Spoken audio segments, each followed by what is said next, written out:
I missed it yesterday, but I've just found out online. Radio Scotland was doing an article or a thing about Scottish farmers wanting charities to stop advising people to eat less meat. Surprising for that. Don't know how well this will go down, but let's hear. This is what we've got. I haven't heard it, so I'm just going to try and go off the cuff here. So let's see how this goes. JJ's emailed in, John, the non-eating of meat is right on. The vegans think they have the high moral ground eating almonds, avocados and most too, all flown in from abroad, hardly eco-friendly, and they know it. We should concentrate on the old meat and two veg idea. Cows need milk, eggs are laid, etc. The media, pointing a finger at us, has jumped on board the trend, but what's new? I try not to be brainwashed and blackmailed by shoe knitters. Oh. It's funny how somebody who's anti-vegan or thinks vegan is a propaganda or something like that has to end up using childish insults like that. Oh, shoe knitters. Whatever that means. Okay, people knit their own shoes. How about people that are just kind of going, and the false dichotomy that we're using there. Oh, meat or avocados and almonds flown from hundreds of miles away. You can be a vegan and you can be locally sourced as well. You can go for, in Scotland, porridge, broccoli, carrots, potatoes. You can have a full load of stuff. Granted, we want a more varied diet, so that's why we have lots of other things. Fortunately, we live in a global community where we can get food from all over the world. However, what I would say is the same with the meat eaters as well. I think one of our biggest lamb imports is from New Zealand. A lot of the salmon that we have is Alaskan, wild-caught Alaskan salmon. Our prawns and our prawn cocktails are caught in Iceland, shipped to Singapore to be de-shelled, and then sent back to us, and given a fake pink pigment to get them. The farmed salmon in Scotland are fed shrimp, which is caught from the other side of the planet, to make them more pink, make their flesh more pink. The extra feed that are organic, grass-fed cows, the extra feed that they need whenever there's not enough grass, is flown from the other side of the world to feed them up. It's usually with like palm oil as well. So the dichotomy of like, well, there's a cow and it's all natural, or there's avocados from Mexico. It's not exactly the same. That's not quite how it works. He says. This is Andy in Elgin saying, meat eating, I'm sick of the oversimplistic portrayal of climate change. Too complex to sum up, but as an example, it may well be better to have a rotation of, say, 5 years arable with 2 years grass and clover. This reduces energy-intensive use of nitrogenous fertilizers because clover fixes nitrogen. This is grazed by animals. Dung increases biodiversity of soil and reduces fertilizers runoff. As we get milk, which we, Europeans have evolved to utilise, says Andy. I think that says. Again, that's a good idea. Crop rotation. There is another aspect of regenerative farming, even with cattle as well. Because a lot of people say, well, you can't grow your broccoli unless you've got tons of manure. That's fine. We're currently creating far more manure than we are needed for our croplands. So it's not a case of, well, we just wouldn't have any broccoli or we wouldn't have any spinach if we didn't have to kill billions of cows every year. That's a false. That's not false dichotomy. It's a false analogy. I don't know what it is. It's false. False fact. A fake fact. Fake news. That's what it is.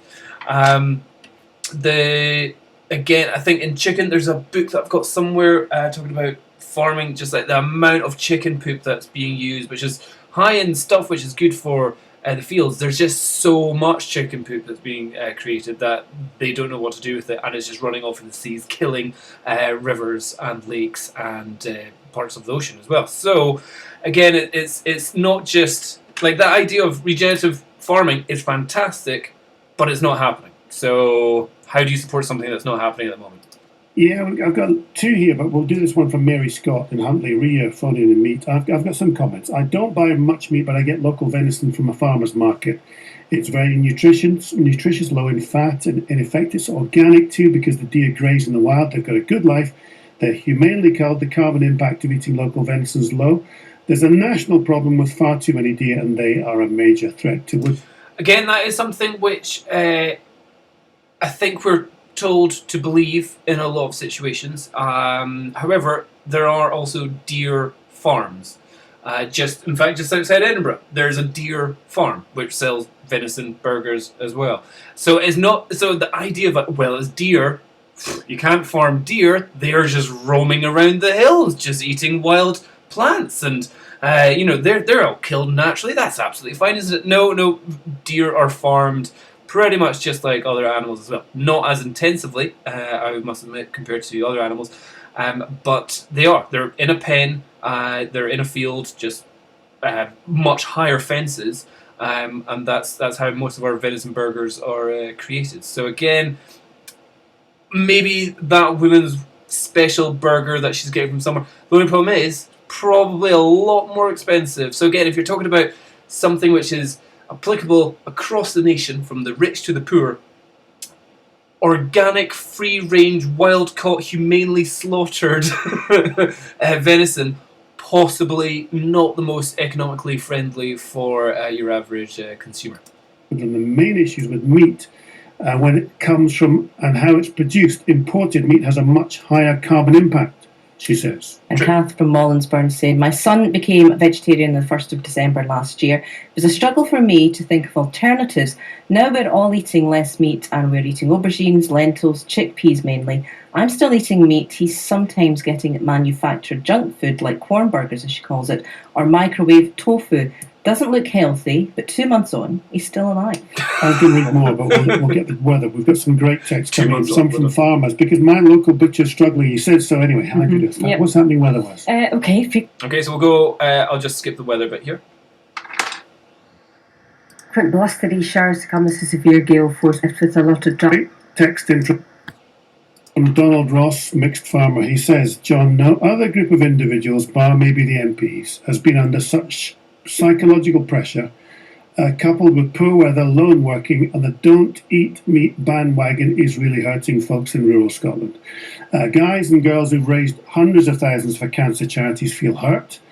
Scottish grass-fed meat is nutrient dense rather than the processed vegetarian slop that lines the pockets of big businesses. Yours, Donald, he says. Oh, this is Archie from Murray, 69 years old, brought up on a farm, always eating fresh vegetables with good fresh meat and fish.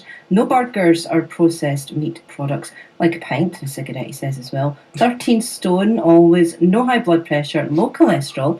And God, these old people that call in, giving their whole medical details there, brilliant. Still work hard. Farmers have been working environmentally for years, especially on Crofts and small to medium farms who look like suffering badly after Brexit, he said. Again, Crofts and small to medium farms are not the staple of industry at the moment. That is wonderful ideas, brilliant ideas. That's what we see in children's books, small to medium-sized farms. However, the major supermarkets that supply 90% of the shopping, the food shopping, we've got your Tesco's, your Asda, your Sainsbury's, your Lidl, your Aldi, your Morrisons, all of them in the UK are not getting much of their produce, or at least their value produce from small to medium crofts. That kind of produce is only found in local butchers, and will be usually prohibitively expensive. And these campaigns. Fascinating argument. Thank you for all these texts and tweets. Do keep them coming, 80295. Now, how do you take in a big sporting event if you're visually impaired? Okay, must be our break. Well, there's a group they're concerned over their campaigns, urging people to give up meat for a month. Now, I'd love your text on this, 80295. The union accused Macmillan Cancer Support and Cancer Research UK of, in quotes, regrettable fundraising. Well, Bob Carruth is the Communications Director at NFU Scotland. Hello, Bob. Good afternoon, John. What did you write to them? Well, both have campaigns ongoing, looking at either Meat-Free March or Veg Pledge. I think the farming community are hugely appreciative of these charities. They've been huge supporters of these charities over many, many years. But I think given where red meat and dairy sit as the cornerstones of our food and drink industry, then these are campaigns that have caused quite a lot of anger and frustration amongst the farming community, and that's certainly been reflected in the calls that we've had from our members and a lot of the social media around us as well. Have the charities come back to you? We haven't received letters back. I know there has been a statement from Macmillan that they'll no longer be actively promoting their campaign, although the button does still stay live on their website. Hold on, I'm going to Google the Macmillan cancer thing.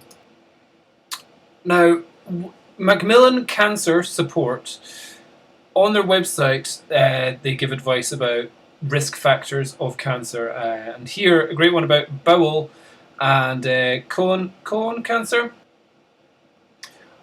For example, one of the ones they're doing is bowel cancer here, risk factors, age. Second one is diet, and the first thing is red and processed meats increase the risk of bowel cancer. As a charity, then red beef, lamb, pork, processed, blah blah blah. As a charity which is advising people of things which can be a risk factor to cancer, supporting an industry which creates the diet that is this risk factor is a bit of an odd one. So there's a conflict of interest here. Macmillan obviously don't want people to get cancer, and they want to reduce their risk of getting cancer, so taking out ham, bacon, sausages, burgers, pork, beef, lamb, red meat. They say eating 2 or more portions of red meat a day seems to increase their risk the most. Well, yeah, obviously more is more. Not eating enough fruit and vegetables may also increase the risk. Oh my goodness. So yeah, not surprised that beef and dairy farmers are not the best with cancer charities. What's the issue then, Bob? I mean, I have to put my hands up. I don't eat meat, but I haven't eaten meat, I was saying earlier, in about 30 years. So it's not a recent thing, and it's not in response to anything we're being told about climate change or risk to health. So it's a long-term thing, but I do buy it. My husband eats meat. My stepdaughter eats meat. What's the counter-argument then? What's the healthy argument for meat, red or white meat? Well, I think you're right. You're in the vast majority. We get some figures from Kantar who do consumer analysis, and they tell us that 98% of households bought red meat last year. I think it's all down to how the industry feels about it. So they're like, oh my goodness, we're losing business here. But still, 98% of houses are buying red meat. It's not exactly like they've gone down to 50-50. Committed as farmers to producing the very best we can, whether that's meat or vegetables or cereals or milk. And I think what they feel is, had there been a positive campaign around diet, say something around 5 a day, or buying locally sourced, or the most expensive, healthy eating. I was thinking about one earlier. If a charity was to campaign for, say, eating porridge 30 days, a whole month. Cool. Can you imagine, Scots porridge oats, what that would do to something like reducing cholesterol levels in Scotland? And that kind of positive campaign around food would undoubtedly get, all of the farming community in Scotland behind it, regardless of what they produced. But something like this, which is a bit of bandwagon jumping, has just caused a lot of anger and frustration. I'm just wondering what you make of the whole argument now. I said earlier on, my wee local butcher in the West End is struggling. He tells me he's struggling. People aren't buying meat. You look at steak restaurants, they must be struggling. There's a global issue, though, isn't there, that everyone talks about, which is that the soya being planted in the place of jungle, and the soya is being used to feed cattle, and cattle produce CO2, etc. You give me a wee image of what's happening on the ground with you. How bad is it for farmers just now? Well, they feel under the cosh. The reality is we don't grow a lot of soya or tofu or coconuts or almonds in Scotland. We do grow a lot of grass and heather, and we've got these fantastic four-legged animals that turn that into the best beef and lamb and milk and cheese in the world. So we've a fantastic story to tell, but it's getting lost. Our voice is getting lost at this moment in time, and that's reflected in how a lot of farmers are feeling on the ground. We got some feedback after Burns Night and the run up to Burns Night, and actually we had some small local butchers telling us it was the best trade they'd had for years. So haggis, steaks, what have you. Red meat still has a really important place in the diet for the vast majority of people, but that kind of voice is actually getting lost in the shouting from some of the minorities. Well, how do you make your voice heard then? How do you fight back? Because, meat is a source of protein. There's obviously, you can get leaner cuts and everything else, but how do you get that over to people that, it's not the enemy? Yeah, we just have to keep chipping away at it. I think, without pointing fingers at the BBC or some of the other channels. What do you mean without pointing fingers at the BBC, Bob? Are you pointing the finger at the BBC? I think some of the programming that's been out of late, BBC's own programme around meat killing the planet, some of the programming in Channel 4, what we're not actually getting over is that there's a balance there. Farming, producing meat in Scotland is very, very different from some of the systems that are in place in other parts of the world. And actually, when it comes to painting a greener form of producing all kinds of food, Scotland's got a great story to tell, and we would just love the opportunity to tell it loud and proud. Bob, thank you. Bob Carruth, Comms Director at NFU Scotland, having a go at the BBC with our programming. Well, listen, I'm really interested in this now. So the allegation is, here we are in the media, we're painting this don't eat meat thing is the allegation, and I just wonder if you think that's right. 80295 is the text. Here's Jane Lewis with a sport. Well, the Scotland... So that seems to be pretty much what the story was. A farmer comes on saying, "You're not saying meat's good enough for everyone, and we're not selling enough. You should change your programs." Bit of a non-story there. Again, but yeah, the argument of meat farmers or dairy farmers working in conjunction with cancer charities, not the best combination there, considering just scrolling through stomach cancer, bowel cancer, colon cancer. As long as it's not in the throat, everything kind of this way, down the way. Processed meats, red meats, definitely increase your risk factors to cancer. So having meat farmers and cancer charities working together, unless they're turning the meat farmers into vegetable and fruit farmers, it's not really going to work, is it?